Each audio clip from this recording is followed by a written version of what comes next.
जिस देश में हर 4 में से 3 कैदी अपने मुकदमों में फैसलों का इंतजार कर रहे हों, जहां कोर्ट में चल रहे मुकदमों में तारीख पर तारीख ऐसे कैदियों पर भारी पड़ती हो, जहां जेल की सलाखों के पीछे ऐसे अधिकतर कैदी छोटे मोटे मामलों में ही अभियुक्त हों, वहां अगर हत्या और बलात्कार जैसे गंभीर मामलों में सजा पाए किसी मुजरिम को कभी फरलो तो कभी पैरोल पर जेल से छोड़ा जाता हो, तो वहां पर सवाल उठेंगे ही। हम बात कर रहे हैं डेरा सच्चा सौदा के प्रमुख गुरमीत राम रहीम की, जिसे 2 महिला अनुयायियों के रेप के आरोप में 20 साल की सजा मिली हुई है। इसके अलावा उसे हत्या के 2 मामलों में उम्र कैद की सजा भी मिली हुई है। राम रहीम मंगलवार को हरियाणा की रोहतक की सुनारिया जेल से 21 दिन की फरलो पर बाहर आ गया। यहां से वो सीधा उत्तर प्रदेश के बागपत जिले में अपने आश्रम चला गया। गुरमीत राम रहीम के डेरा सच्चा सौदा के पंजाब, हरियाणा, हिमाचल प्रदेश और उत्तर प्रदेश में कई अनुयायी बताए जाते हैं। इससे पहले राम रहीम अलग अलग कारणों से 5 बार फरलो और पैरोल पर बाहर ऑलरेडी आ चुका है।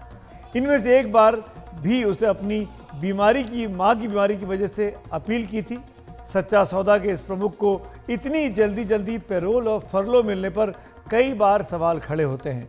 पैरोल और फरलो, इन 2 शब्दों को समझिए, आगे मैं विस्तार से इसका अंतर भी बताने वाला हूं। इस फरलो का मतलब है, जो इस बार मिला है, कि राम रहीम 8वीं बार जेल से बाहर आया है, 8वीं बार। और एक खास बात यह है कि गुरमीत राम रहीम जब भी फरलो या पैरोल पर बाहर आता है तो अक्सर उसके आसपास कोई ना कोई चुनाव हो रहा होता है। और जैसा कि हमने बताया कि उसके उत्तर भारत के कई राज्यों में लाखों की संख्या में अनुयायी हैं। यही वजह है कि उसके जेल से बाहर आने पर हर बार सवाल उठते हैं, और ये सवाल कोई राजनीतिक पार्टी नहीं उठाती है। उसके पीछे की भी कहानी आगे आपको बताऊंगा। लेकिन देखते हैं कि अभी तक जितनी बार राम रहीम बाहर आया है तो क्या हुआ है। तारीखों को ध्यान से देखिएगा। 20 नवंबर 2023 यानी अभी राम रहीम को 21 दिन की फरलो मिली है, और इस वक्त राजस्थान में विधानसभा चुनाव चल रहे हैं। मूलतः राजस्थान के श्री गंगानगर इलाके का रहने वाला है राम रहीम, और उस इलाके से इसके डेरे के बहुत से अनुयायी भी हैं। इसके पहले 19 जुलाई 2023 को राम रहीम को 30 दिन की पैरोल मिली, तब हरियाणा में पंचायत चुनाव होने वाले थे। 22 जनवरी 2023 को राम रहीम 40 दिनों की पैरोल पर बाहर आया था। 14 अक्टूबर 2022 को राम रहीम को 40 दिन की पैरोल मिली थी, और उस दौरान हरियाणा की आदमपुर विधानसभा सीट पर उपचुनाव की सरगर्मियां थी। 17 जून 2022 को राम रहीम को 30 दिन का पैरोल मिली, तब हरियाणा में नगर निकाय के चुनाव थे। 7 फरवरी 2022 को राम रहीम को 21 दिन की फरलो मिलती है, तब उसके आसपास पंजाब में विधानसभा चुनाव थे। मई 2021 में राम रहीम अपनी बीमार मां से मिलने 1 दिन की पैरोल पर बाहर आया था।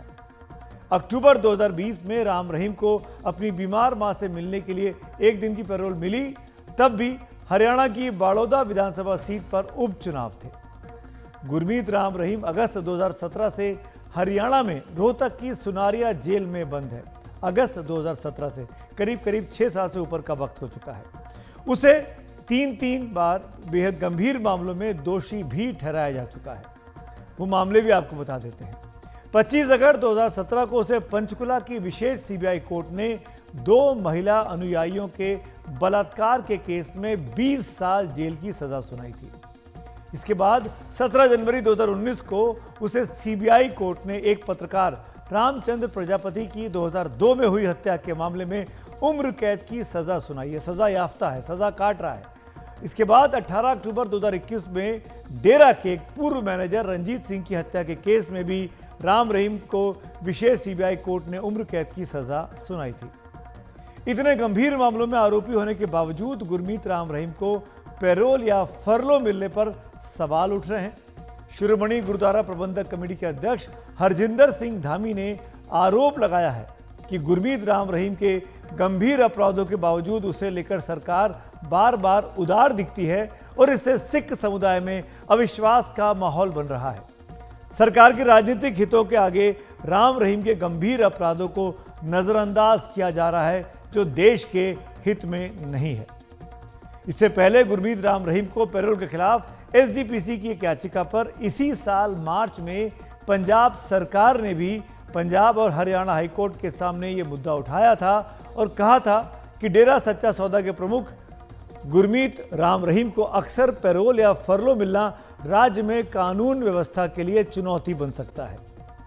इस मुद्दे पर हरियाणा की मनोहर लाल खट्टर सरकार ने कहा कि वो खूंखार कैदियों की श्रेणी में नहीं आता है और उसे सीरियल किलर नहीं माना जा सकता। ये तब है जब हत्या के 2 मामलों में राम रहीम दोषी साबित हो चुका है। इसी मुद्दे पर हमने बात की पत्रकार रामचंद्र छत्रपति के बेटे अंशुल छत्रपति से, जो इस वक्त हमारे साथ जुड़ भी रहे हैं। राम रहीम को पैरोल और फरलो मिलने पर वो बहुत नाखुश हैं। हमने पहला सवाल जो मैं जानना चाहूँगा आपसे वो यही था कि बार बार उनको पैरोल मिल जा रही है, फरलो अभी मिली है, क्या कहना चाहेंगे आप? देखिए, ये सबसे पहले तो मैं यही कहूँगा कि हमारी जो हिंदुस्तान की राजनीति का एक गंदा चरित्र जो है, वो लंबे समय से हम देखते आ रहे हैं और एक बार फिर हमारे सामने है कि किस तरीके से एक धर्म के नाम पर एक बड़ा साम्राज्य चलाने वाला एक क्रूर व्यक्ति, जिसको हमारी न्यायपालिका ने सलाखों के पीछे भेजा और लगातार सलाखों के पीछे भेजने से पहले भी जो फायदे पहुंचाए गए उसको, और उसके बाद भी अब लगातार जिस तरीके की कोशिशें जारी हैं, तो कहीं ना कहीं ये हमारी राजनीति का एक विभत्स चेहरा जो है वो हमारे सामने है कि वो कैसे एक बलात्कारी को, एक कातिल को, एक क्रूर अपराधी को अपने राजनीतिक हित साधने के लिए, अपने राजनीतिक स्वार्थों की पूर्ति के लिए किस तरीके से वो फायदे पहुंचाते जा रहे हैं। वो ये भी नहीं देखते कि हमारी न्यायपालिका ने 4-4 मामलों में उससे सजा सुनाई है और उसके बावजूद इस तरीके की राजनीति जो है इस मामले में हावी है। अब अंशुल, ये भी हम आपसे पूछना चाहेंगे कि बार बार पैरोल या फरलो मिल जाना, राम रहीम को 8 बार मिल चुकी है, ये क्या दिखाता है, क्या कहना चाहेंगे आप? अ, असल में इन मामलों में मैं अगर शुरुआत से जिक्र करूं तो 2002 में 21 नवंबर को हमारे पिताजी का कत्ल हुआ। 24 अक्टूबर 2002 को उनके ऊपर कातिलाना हमला हुआ था। उससे पहले डेरा सच्चा सौदा का एक बड़ा साम्राज्य है जिसके खिलाफ उन्होंने लिखना शुरू किया, जिसके काले कारनामों के बारे में उन्होंने लिखना शुरू किया। ये उसके बाइट बाद छोटी हो उनको रही थी, छोटी नहीं करते? लगातार जान से मारने की धमकियां और कई तरह के डराने की कोशिश की गई, प्रलोभन दिए गए, लेकिन जब वो नहीं हटे तो अल्टीमेटली उनके ऊपर अटैक हुआ। और उसके बाद इस पूरे मामले को हमने अदालतों की मार्फत इस संघर्ष को आगे बढ़ाया और उसी अखबार को जिसको हमारे फादर छाप रहे थे, उस अखबार के मार्फत हमने उस लड़ाई को आगे बढ़ाया और उसके काले कारनामों को उसी तरह से उजागर करना जारी रखा। लेकिन तब से लेकर आज तक गुरमीत राम रहीम ने अपने धन बल और अपने जन बल के बूते उसने भरसक प्रयास किया इन मामलों को दबाए रखने का, इन मामलों के ट्रायल को, इनकी इन्वेस्टिगेशन को प्रभावित करने का भरपूर कोशिश की गई। और आज जब वो हमारी न्यायपालिका ने एक लंबी सुनवाई के बाद, जब उन न्यायपालिका ने भी ये साबित कर दिया, एक मोहर लगा दी कि गुरमीत राम रहीम एक बलात्कारी है, एक कातिल है, इससे ज्यादा कुछ नहीं, और मैक्सिमम सजा उस व्यक्ति को सुनाई गई है हमारी न्यायपालिका द्वारा। लेकिन हमारा जो हमारी विधायिका है, हमारा सरकारी तंत्र है, वो आज भी जुटा हुआ है हमारी न्यायपालिका के मुंह पर तमाचा मारने में कि आप जितना मर्जी कोशिश करें, एक बलात्कारी को, कातिल को सजा सुनाएं, लेकिन जब उसको फायदा पहुंचाने की बात आएगी तो हम लोग अपने हर तरह के हथकंडे अपनाएंगे, और वो आज भी अपना रहे हैं। अंशुल, कोर्ट से पैरोल या फरलो मिलती है और हम सब जानते हैं कि कैदी का अधिकार होता है पैरोल मिल जाना या फरलो मिल जाना। आप कैसे सरकारी तंत्र को जिम्मेदार ठहरा सकते हैं, या आप कैसे इल्जाम लगा रहे हैं? बिल्कुल, मैं इस बात से सहमत हूं आपकी कुछ हद तक। पूरी तरह से सहमत इसलिए नहीं हूं कि एक व्यक्ति के, एक कैदी के भी अधिकार होते हैं। ये बात हर जगह हर बार हमारे सरकारी जो स्पोक्स पर्सन हैं उनके द्वारा भी कही जा रही है। गुरमीत राम रहीम को डिफेंड किया जा रहा है यही बातें कह करके, कानूनों का हवाला दे करके। और लेकिन ना गुरमीत राम रहीम जैसे व्यक्ति को उन कानूनों का फायदा नहीं दिया जा सकता जिन कानूनों को उसने लगातार हमारे सिस्टम को ताक पर रखा। पिछले 20 सालों से लगातार आप देख रहे हैं कि कितनी बार कितनी दफा उसने अपनी चमड़ी बचाने के लिए अपने लोगों का इस्तेमाल किया। हमारे सिरसा शहर ने सैकड़ों दिन, दसियों दसियों दिन लगातार, बीसियों बीसियों दिन कर्फ्यू की मार झेली। उसके पीछे वजह सबसे बड़ी यही थी। और मैं ये बात कहूं कि सार्वजनिक संपत्ति को, अरबों रुपए की सार्वजनिक संपत्ति को नुकसान पहुंचाया गया। आपने 2017 का नजारा देखा, 25 अगस्त 2017 को पंचकुला में क्या हुआ, सिरसा में क्या हुआ। उससे पहले हम लोग इस तरह का नजारा कई बार देख चुके हैं, सिरसा के अंदर, हरियाणा, पंजाब के सड़कों पर देख चुके हैं। तो उस व्यक्ति ने कानून को कभी माना नहीं, कानून को कभी समझा नहीं। उसने कानून का हमेशा धज्जियां उड़ाई, मजाक उड़ाया। और अब जब कानून ने उसके ऊपर शिकंजा कसा तो उसी कानून की दुहाई दी जा रही है कि हर एक कैदी का एक अधिकार होता है। नो डाउट कि हर एक कैदी का अधिकार होता है, लेकिन ये वो कैदी हैं जो किसी एक आधे मामले में सजा याफ्ता हैं, जिनको पैरोल या फरलो दी जाती है। लेकिन मेरा ये मानना है कि गुरमीत राम रहीम एक हार्डकोर क्रिमिनल है। जिस व्यक्ति ने दो दो बलात्कार के मामले में, दो दो हत्याओं के मामले में वो सजा याफ्ता है। और इसके अलावा एक नपुंसक, साधुओं को नपुंसक बनाए जाने का मामला अभी हमारी आज पंचकुला स्थित अदालत के अंदर विचाराधीन है, अंडर ट्रायल है। इसके अलावा पंजाब के अंदर जो हमारे गुरु ग्रंथ साहिब जी की बेअदबी का मामला है, वो मामला भी अभी अंडर ट्रायल है। तो इस तरह के कई सारे मामले हैं जो अभी अंडर ट्रायल हैं, और चार मामलों में उसे सजा हो चुकी है। अभी भी हमारी सरकार और हमारा तंत्र जो है ये मानने को तैयार नहीं है कि वो व्यक्ति एक हार्डकोर क्रिमिनल है। तो हमें हार्डकोर क्रिमिनल की डेफिनेशन समझाई जाए कि आखिर हार्डकोर क्रिमिनल होता क्या है। उसका मुंह कुछ अलग तरह का होता है, उसकी शक्ल कुछ अलग तरह की होती है, या वो अपने कारनामों की वजह से हार्डकोर पहचाना जाता है, ये समझाया जाए। शुक्रिया, शुक्रिया अंशुल, और आपका फ्रस्ट्रेशन समझ में भी आता है। अब सवाल यह है कि क्या किसी आम कैदी को इस तरह से पैरोल या फरलो मिल सकती है? नेशनल क्राइम रिकॉर्ड ब्यूरो के मुताबिक देश की जेलों में 31 दिसंबर 2021 तक 4,20,000 से ज्यादा कैदी थे। इनमें से कितने कैदियों को इस तरह की राहत मिलती होगी? इसी मुद्दे पर हमने बात की सुप्रीम कोर्ट के बड़े वकील सीनियर एडवोकेट विकास सिंह से। हमने उनसे पूछा कि क्या इस तरह से फरलो या पैरोल गरीब कैदियों को मिल पाती है या नहीं मिल पाती है, या फिर यह सिर्फ प्रभावशाली लोगों को ही आसानी से मिलती है। देखिए, जहां तक आम आदमी का सवाल है, अगर आम आदमी को पैरोल या फरलो मिलता है तो वो आपकी नजर में नहीं आता है, उसको मीडिया डिस्कस नहीं करती है। लेकिन हाँ, मेरा जो अपना पर्सनल एक्सपीरियंस है, मेरे हिसाब से ज्यादा पैरोल और फरलो ज्यादा मिलता है इम्पोर्टेंट और वैसे प्रतिष्ठित लोगों को, जो कि जेल सेंटेंस करते रहते हैं, जैसे राम रहीम जैसे लोग। आपको याद होगा संजय दत्त को भी 146 दिन मिला था। तो इसलिए इस तरह का जो मिलता है ज्यादा, उनको उन्होंने उसी बीच में फिल्म शूटिंग की, उसी पैरोल या फरलो के बीच में। बहुत इफेक्ट करता है, क्योंकि जो ये पैरोल या फरलो जो है ना, इसमें कोर्ट का हस्तक्षेप तो है ही नहीं।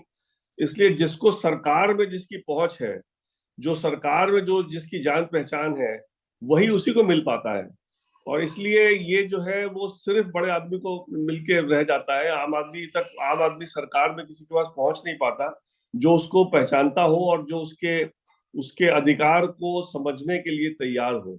एक सिस्टम बनना चाहिए जहां पर कि एक पैरोल पे कोई एक बोर्ड बनना चाहिए जो हर कैदी के लिए डिसाइड करे और तय करे कि किसको पैरोल पे जाना है और किसको वापस आना है, फरलो किसको जाना है, किसको वापस आना है। तो अगर ये सिस्टम बन जाएगा तो शायद गरीब आदमी को भी मिल पाएगा। लेकिन अभी आपका कहना बिल्कुल सही है, क्योंकि ये सरकार के लेवल पे मिलता है तो सरकार उन्हीं को देती है जिनकी सरकार में पहुंच होती है। और इसलिए ये एक तरह से ये जो राइट है, इसका एक जो आम आदमी के लिए उल्लंघन होता ही रहता है हमेशा जेल द्वारा।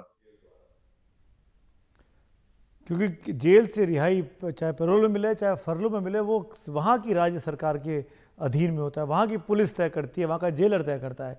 तो जाहिर तौर पर बहुत सारे मामलों में जो रसूखदार लोग होते हैं उनको ज़्यादा फ़ायदा मिल जाता है इस तरह के नियमों का। यही बात विकास सिंह साहब कह रहे थे। कैदियों को राहत देने के जो दोनों तरीके हैं, पैरोल और फरलो, उसमें राम रहीम को इन दोनों चीज़ों का फ़ायदा मिलता रहा है। इन दोनों में अंतर क्या है, एक नज़र डाल लेते हैं कि पैरोल और फरलो में किस तरीके से आप डिफ्रेंशिएट कर सकते हैं। सीआरपीसी के सेक्शन 432 के तहत ये दोनों ही प्रावधान कैदियों के लिए सुधारात्मक प्रक्रिया के तौर पर हैं ताकि उन्हें समाज से जोड़े रखा जा सके और वो समाज के लिए और ख़राब साबित ना हो। जेल की व्यवस्था को मानवीय बनाने के लिए इन राहतों का प्रावधान किया गया है। पैरोल कैदी का अधिकार नहीं है, जबकि फरलो को कैदी के कानूनी अधिकार की तरह देखा जाता है। पैरोल के तहत हरियाणा में किसी भी कैदी को अधिकतम 1 साल में 10 हफ्ते के लिए जेल से बाहर आने का मौका मिलता है। ये उस कैदी को ही मिल सकता है जिसने अपनी सज़ा का कुछ समय जेल में बिता दिया हो। इसके बावजूद किसी को पैरोल से इनकार भी किया जा सकता है अगर सक्षम अधिकारी को यह विश्वास हो कि कैदी को पैरोल पर छोड़ना समाज के व्यापक हित में नहीं होगा। ये राहत कुछ शर्तों के साथ मिलती है, जिसमें कैदी के व्यवहार को देखा जाता है। इसके अलावा उसे जेल से बाहर आने पर समय समय पर पुलिस को रिपोर्ट भी करना होता है। फरलो के तहत हरियाणा में कैदी को अधिकतम 3 हफ्ते के लिए जेल से बाहर आने का मौका मिलता है, जैसा कि इस बार राम रहीम को मिला है, और वो भी एक ही बार में 3 हफ्ते आपको यूज करने होते हैं। वैसे इस मामले में अलग अलग राज्यों में अलग अलग नियम हैं। कुछ जगहों पर यह मियाद 14 दिन की भी है। पैरोल का समय कैदी की सज़ा के समय में नहीं गिना जाता, यानी जितने समय कैदी पैरोल पर बाहर रहता है उतना समय उसे बाद में जेल में गुजारना पड़ता है। यानी 10 साल की अगर सज़ा मिली है, 1 महीने पैरोल पर बाहर आया तो उसकी सज़ा 10 साल 1 महीने हो जाएगी। जबकि कैदी को फरलो के मामलों में ऐसा नहीं है। जब वो बाहर निकल कर आता है तब भी उसकी सज़ा काउंट की जा रही होती है, यानी एक तरीके से उसको फ़ायदा ही होता है क्योंकि फरलो में वो बाहर भी है और जेल की सज़ा उसकी कम होती जा रही है। पैरोल छोटे समय की सज़ा में दिया जा सकता है, फरलो लंबे समय की सज़ा पाए कैदियों को दिया जाता है। पैरोल को कई बार दिया जा सकता है, फरलो को देने की सीमा होती है। पैरोल के लिए कैदी को खास कारण देना होता है, जैसे कैदी के परिवार में किसी की मृत्यु हो गई, किसी सगे रिश्तेदार की शादी है या किसी सगे रिश्तेदार की गंभीर बीमारी। फरलो समय समय पर बिना किसी कारण के भी दिया जा सकता है और ये जेल में लंबे समय तक रहने से कैदी की मानसिकता में होने वाले असर को कम करने के लिए दिया जाता है। देखिए, पैरोल और फरलो में फर्क ये है कि फरलो देते हैं जहां लंबी कन्विक्शन होती है, जहां लाइफ मतलब 15 साल 20 साल जो लंबा टेन्योर जिसका होता है कन्विक्शन का, और पैरोल मिलता है जहां छोटा कन्विक्शन होता है। पैरोल का टाइम जो है वो मैक्सिमम 30 डेज हो सकता है, फरलो का मैक्सिमम 14 डेज हो सकता है। लेकिन दोनों का ऑब्जेक्टिव एक तरह से एक ही है, वो ये है कि जो प्रिजनर है उसको एक कनेक्ट सोसाइटी से कनेक्ट बनाए रखने के लिए कि वो उसको कभी क्रिमिनल लॉ का एक बड़ा भारी एक उद्देश्य ये होता है कि हर कोई कैदी जो है वो बाद में एक नॉर्मल जिंदगी बिता सके। तो नॉर्मल जिंदगी अगर हम एक्सपेक्ट कर रहे हैं कि वो बिता सकेगा तो उसको नॉर्मल जिंदगी से उसको जुड़े रहने के लिए पैरोल और फरलो मिलना चाहिए उसके कन्विक्शन के दौरान। और इसी ग्राउंड पे या तो पैरोल हो तो छोटा हो 30 दिन का हो और 14 दिन का हो और लंबा हो तो फरलो मिलता है। दोनों का ग्रांट जो है वो एक डिविजनल कमिश्नर करता है, दूसरा एक उससे छोटा अधिकारी करता है। तो इसलिए ये दोनों एडमिनिस्ट्रेटिव नेचर के काम है, दोनों सरकार ही खुद करता है इसको, इसमें कोर्ट का हस्तक्षेप नहीं होता। अगर नाम ग्रांट हो किसी को तो भले वो कोर्ट जाते हैं, लेकिन जो ग्रांट करने की जो अधिकार है वो सरकारी अधिकारों के पास ही होता है।